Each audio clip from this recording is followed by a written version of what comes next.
দীর্ঘদিন ধরে একে অন্যকে শত্রু ভেবে আসছে ইরান ও সৌদি আরব। তবে সাম্প্রতিক বছরগুলোতে চীনের মধ্যস্থতায় সম্পর্ক পুনরুদ্ধারের দিকে এগিয়ে গেছে দুদেশই।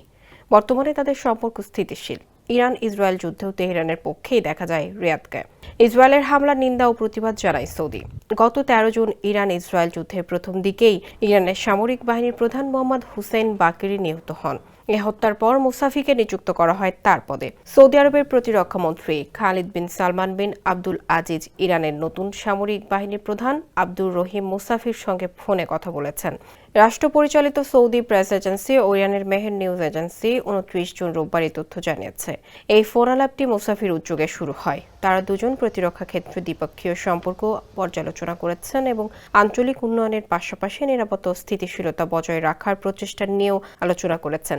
এদিকে যুদ্ধবিরতির সপ্তাহ পরেও দুই দেশের ক্ষয়ক্ষতি প্রকাশ্যে আসছে। প্রথমে ইসরায়েল ক্ষয়ক্ষতির পরিমাণ স্বীকার না করলেও ধীরে ধীরে সামনে আসছে তাদের বিশাল ক্ষতির চিত্র।